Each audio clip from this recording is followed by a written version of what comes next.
Traffic rules are important in terms of safety. While many people ignore some of the traffic rules we have, others try to follow them to reduce the risk of accidents. Some of the drivers don't realize that these traffic rules are ways to ensure safety and order to the people. Okay, sabi ko nga, like any other traffic, like any other law, yung ating traffic rules and regulations have the force and effect of a law. And definitely without this,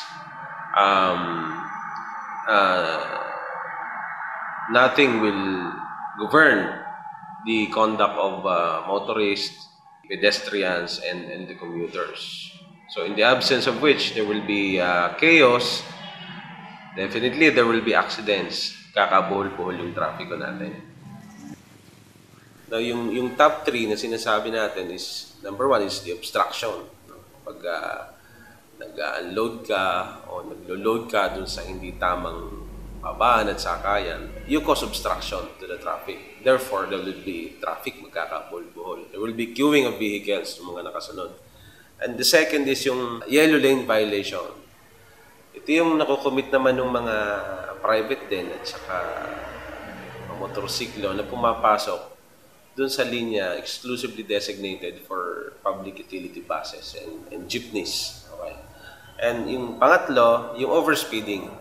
We have overspeeding implementation of the 60 km/h speed limit along Commonwealth and Makapagal right now. Yun namang tatlo, usually you have to pay the fine and penalty. If you have incurred at least 3 violations, definitely you will undergo training sa aming Traffic Academy in Santa Mesa. I think yung ignorance pa rin, yung ignorance of these traffic rules and regulations. May mga common violations lang kasi na alam yung ating mga driver, but definitely this is because of the ignorance.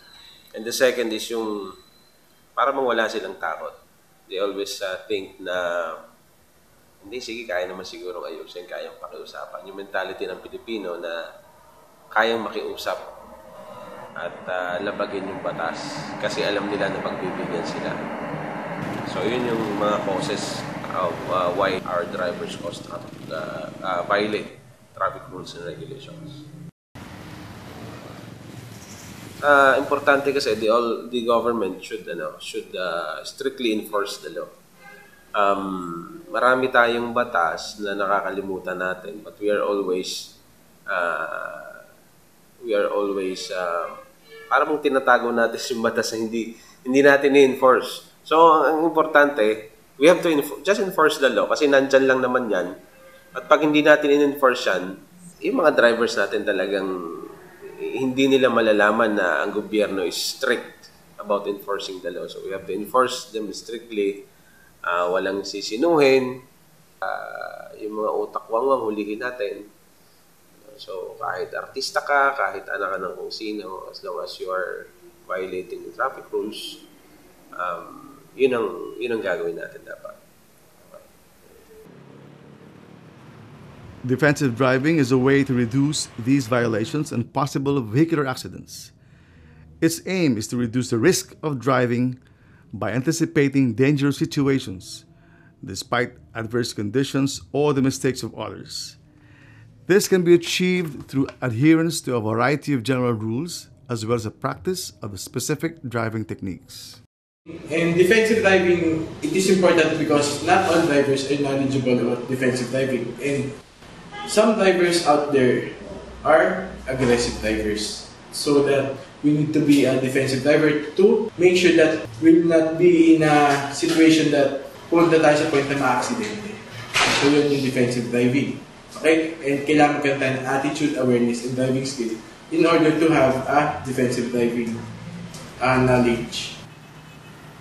So, the techniques that we need to know to be a defensive driver is first off yung knowledge, okay, of the driving laws, and then syempre yung skill to actually manipulate the vehicle, and then syempre yung foresight para makita yung mga dangers, okay, para maka-anticipate ng mga short and long range dangers dyan sa daan. And syempre, mag-scan din yung ating driving concentration and syempre, judgment.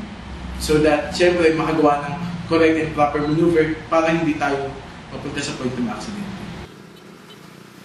For your green, it means go, but only when the intersection is clear. And then, yellow means, okay, stop when you're meeting an intersection. Okay, when you're going to an intersection. But when you're at the intersection and you cannot stop safely, proceed with caution.